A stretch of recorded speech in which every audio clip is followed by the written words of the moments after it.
Hey guys, and welcome to episode 59 of One Team, One Dream, Into the Woods. My name is James, and on today's episode, we have the summary of the summer transfer window as we head into our first ever season in the Championship, followed by our first game and first home game of the season at home to Hull City. Now, there was meant to be an episode in between this. I was hoping to do the season review and a little bit of a look towards the transfer window to see what what my plan was, what I needed to do.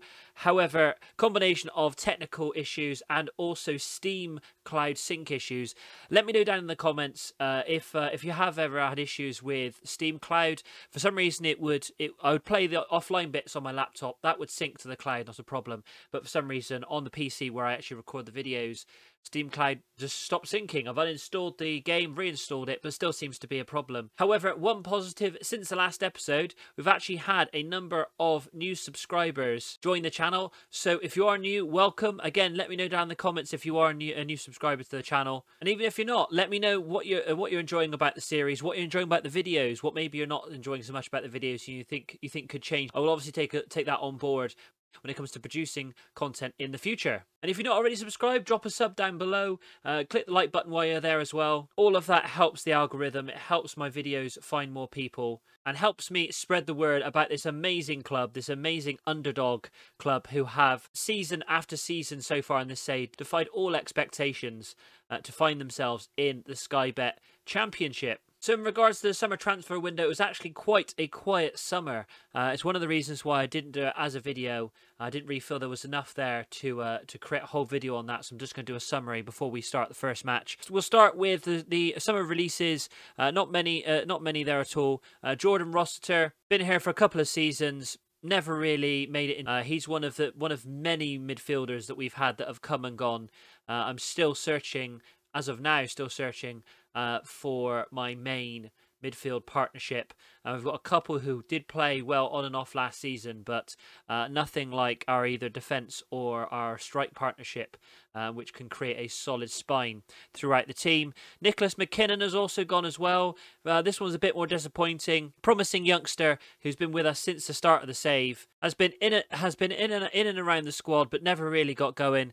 Scored a couple of goals when he has played, and actually almost got into double figures on his loan at Chesterfield.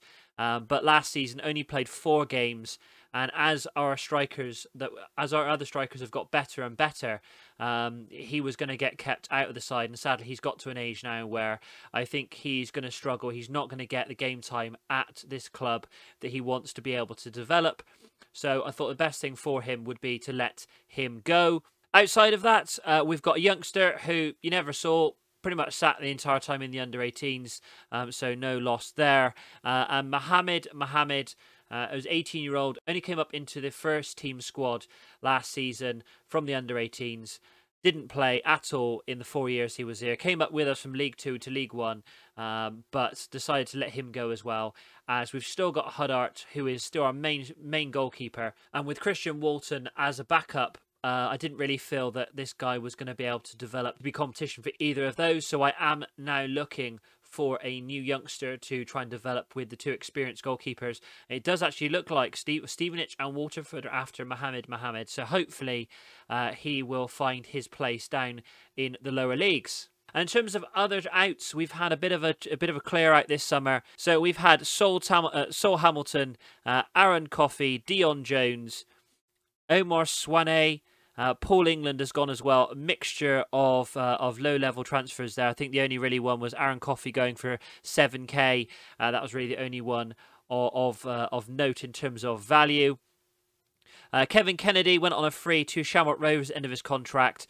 We've had a couple of players who really I don't think are going to get anywhere near the squad, but they've all gone out on loan as well.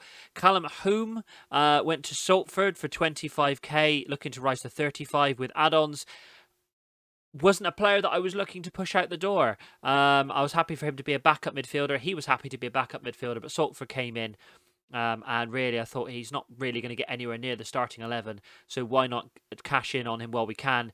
And the biggest surprise of the summer was Kai Ugbu, who is only valued as a 66 scouter rating. However, Hull came in for him and offered us 185 £253,000, rising to £253,000 with some add-ons. I couldn't really turn that down. Star rating wise, he wasn't rated very highly at us. He hadn't really developed in the couple of years that he had been here. So I took a shot. If it happens to be that he's a mistake, he turns out to be an absolute wonder at Hull, then at least we maybe got a half decent transfer fee for him. But I honestly don't think he will be missed. Our first in was Bogdan Marin. This was actually agreed as a end of a contract transfer well before the season even finished. He was one of the many ex-Premier League youngsters we brought in on trial. We got him in on a free. He's on £240 a week. He's an 18-year-old Romanian right-back, 2-star current ability, 4.5-star potential ability from Manchester City. So he never played there before he was released. I brought him in as hopefully to be a nice developing youngster at right back. We've got Jordan and we've got Shea Charles back in on loan for another season. So he will be third string in terms of the right back. But hopefully with a little bit of game time, he might be able to develop nice determination, nice bravery, some half decent physicals for being 18 years old. Nice little bit of technique and teamwork as well. And hopefully he can start to develop the rest of it while at the club. Then as the season ticked over, there were only two other ins. We had Chan Ka Chun, who has a fantastic name. And this is probably the best transfer I've made for the last couple of seasons. Chan Ka Chun is a 20-year-old German central defender, 6'1", 3.5-star current ability, 5-star potential ability. He has come in, yes, he's in on £3,800 a week. I have thrown money at this guy, but he's come in worth almost £400,000. And the reason for that is because he came from FC Bayern. This is the second player I thought we brought in from big clubs. Last year we brought in Diop from Monaco. This year we have brought in Chan Ka Chun from FC Bayern. Never played for the first team, but played for the Bayern second team down in the third league and did all right. So hopefully he can come in as a developing youngster, but will definitely be competition for Thomas, Kirk and Tricker as one of the back two. And then finally, Jamie Nicol, I have brought back in on loan. We did actually try and buy this guy during the summer. Again, very much like we did with Fiorini last summer, trying to bring in somebody who was fairly consistent last season, played 35 games, but like Fiorini, didn't really rip up any trees. We brought him back in for another year. We're barely paying any wages at all for him. And hopefully, for at least the first half of the season, we've got another nice option in midfield. And I say the first half of the season because Dundee would only allow us a 6-month loan.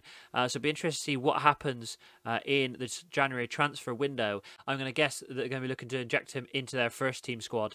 And so that's probably why we couldn't extend his loan any further than that. So with very few transfers in, but many transfers out, we definitely have a much healthier bank balance than we did last season, especially with the injection of sponsorships and things like that coming into the Championship.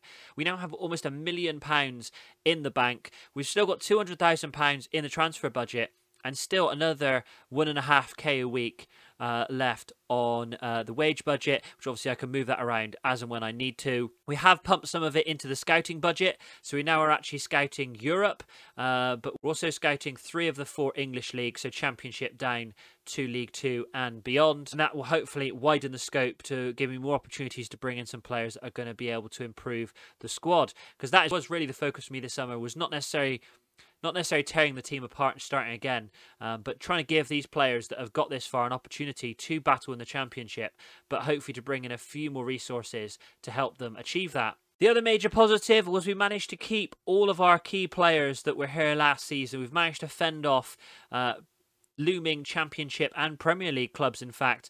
Reece Devine was one of those. The most recent was a £1.5 million offer from Luton, which we turned down. And he was fine with it. He hasn't kicked off at all. A couple of the other players have been a little bit iffy during the summer, but we've managed to keep that under wraps. And so everyone is hopefully happy going into the first game of the season. If we look at the dynamics has dropped a little bit because we've got one unhappy player at the club, which was actually my own fault, which was Lewis Freeney. He was actually wanted by a couple of clubs at the start of the summer. I was looking to try and get us out of debt. This was before a lot of the money came in.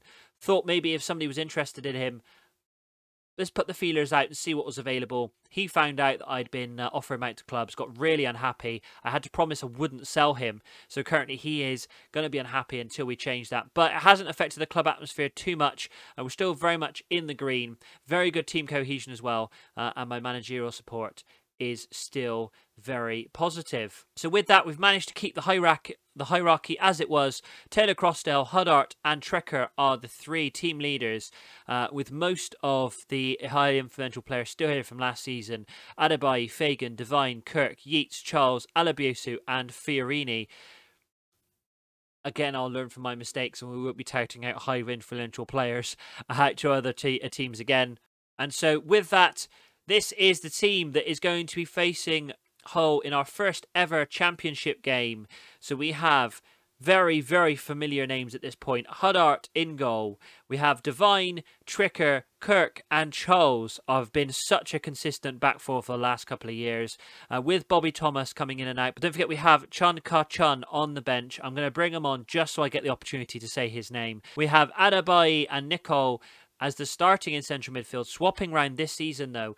Nicole I'm going to try as a box-to-box midfielder because in the couple of days he was gone before he came back again, has apparently decided he wants to play box-to-box. So I'm happy to play him there with Adebayi, who's played playmaker a couple of times in friendlies during the summer and putting some good performances. So he's going to switch around to being a deep-line playmaker so far with Fiorini on the bench. We're going to start with Holland and Alabiusu as the wide men. Sofiane Diop actually had a major injury during the summer and is still not fully fit, so hasn't played any friendlies at all. So I need to give him an opportunity to be able to rest and make his way back into the side. One thing I will say, the reason why we managed to keep a number of our good players was because we had to offer some big contracts. This one was actually unintentional. You'll see that Diop is now on £6,500 a week and is very much not deserving of that £6,500 a week. But the reason why he has it, because I didn't realise he had a match highest earner clause in his contract. I don't remember that even being there. I'm not even sure if I agreed this contract with him, but I probably have just forgotten. And the reason for that was because we actually offered John Yeats £6,500 to keep him at the club. There were so many clubs looming in for him, but for how good this guy's been the last couple of seasons, I was willing to put any money I could into keeping him at the club, along with a couple of other of the key players. And as soon as he agreed his contract, Diop's automatically updated to make him about £700 a week more than Ryan Huddart, who is the third highest earner at the club. And with that tangent out of the way, we have Taylor Crossdale and Yeats continuing their partnership up front. One decision I have made is we're sticking to the control possession on attack.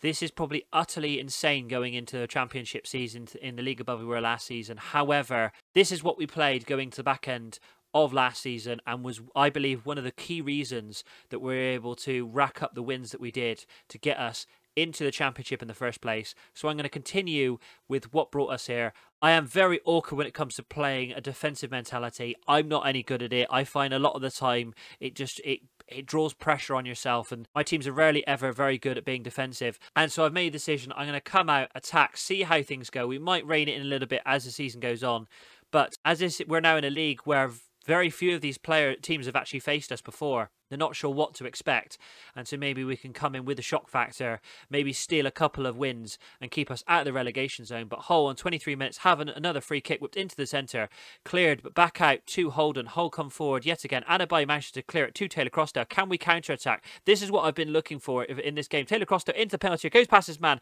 tries to find Yeats. Hull clear it easily. Sadly, the cross wasn't very good. Yeats was being marked by two players there, but we have won the ball back yet again. Devine, nice 1-2 with Adebayi. Back to Kirk, playing it safe, back to Huddart, and then back out to Trekker again, back to Huddart, hoofs it forward looking for Taylor Crossdale. Taylor Crossdale, unfortunately, this time is being marked by Johnson, and Hull are going to come forward yet again. I'm not sure how the attacking mentality is going to work really with teams like this, because they're just going to absolutely come at us and not really give us an opportunity to attack. But I feel if we take the foot off the pedal, that we're just asking for a tsunami of pressure to come at us. But Bellairs with another corner for Hull, cleared by Kirk, out wide to Holden.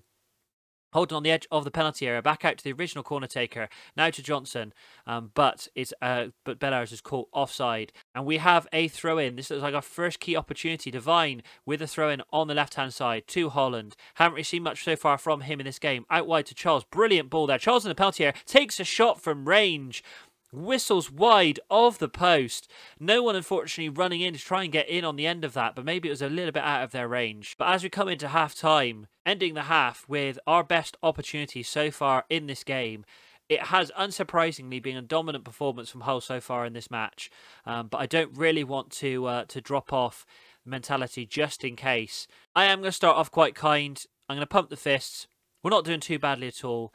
Keep up the hard work. Whether that's true or not, we've had two shots not on target, none on target so far, so maybe it's probably not the best start for us. But Bristol Rovers are currently losing 3-1 away at Sheffield Wednesday, so it could be worse. Hull with the ball, whipping it into the centre. Kirk manages to clear it, but only as far as another Hull defender. But the ball, as it comes to Alabiusu, Alabiusu now has free rein down that right-hand side into the penalty area. There's nobody in front of him, puts it across to Yeats, who smashes it into the top corner. And John Yeats with an assist from Alabiusu. That is a phrase we've heard so many times in the last couple of seasons.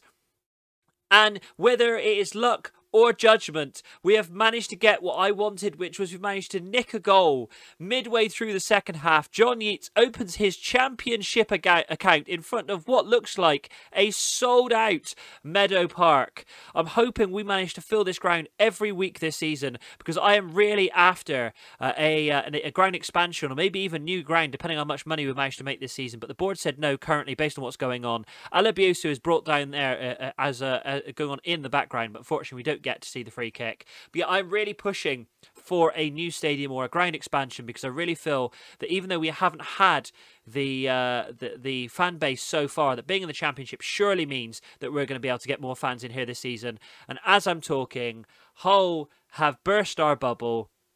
They have finally managed to break through our defensive line, and Reyes,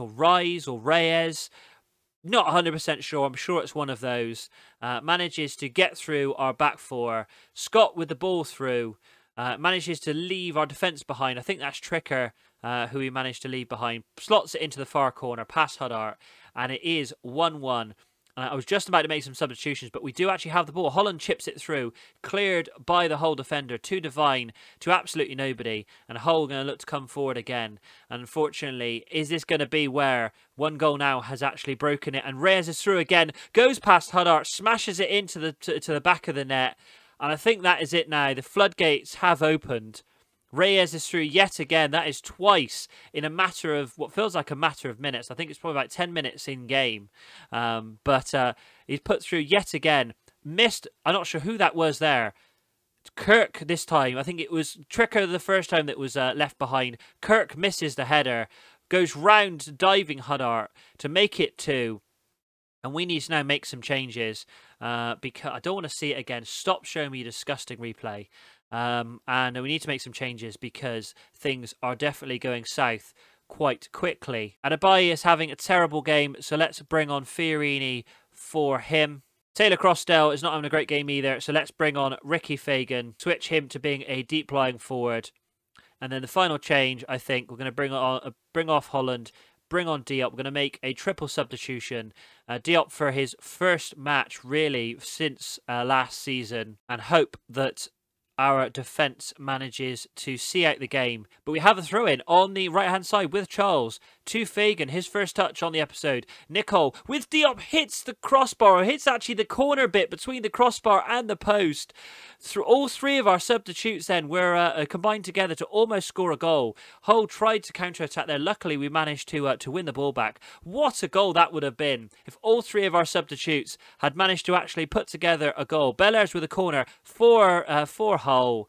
May gets a third for Hull there. 3-1 now. I am starting to reconsider maybe coming attacking into these games, but I feel, would we have had the opportunities if we hadn't have been attacking? I mean, would we even had that single goal? Would it have been worse? I don't know. We'll have to wait and see how things go. The hope is if we do, maybe we go attacking against the teams that are expected to be lower down in the Championship, teams that were expected to be battling with us for relegation, and maybe stay more of a balanced mentality. I don't want to go defensive, but maybe a balanced mentality against clubs like this who are expected to be near the top. Divine with the whipped into the centre to Alabiosu, who's we know he can score with his head. He has done many times last season. As we are in injury time, we've had back-to-back highlights there. Charles with the big ball forward, to Fagan, to Nicole, back to Fagan again. Can he set up John Yeats? Unfortunately, the ball is deflected, but back to Nicole. Whips into the centre. Yeats, no idea where Yeats is going, but he manages to get the ball in the penalty area. We have got a penalty. I mean, we've only got 30 seconds left of this game. Yeats is going to step up to try and get his second of the game and make it a very, I was going to say, make it very exciting last couple of minutes, but it's really going to be barely seconds. This is probably going to be the last moment of the game. Yeats doesn't care though. He's running the ball back to the centre. Come on, boys. Hopefully the referee adds a little bit more time on for that penalty, but I think that's probably going to be it. The result looks far kinder to us than really it should have been. We were dominated in that game, but we managed to get 2 goals. And again, makes me think, do we just continue attacking? If we're going to go down, let's go down swinging. I think that's going to be my mentality this season. We're going to end on a high because even though we lost, we scored 2 goals. And after 1 game, we are not in the relegation zone.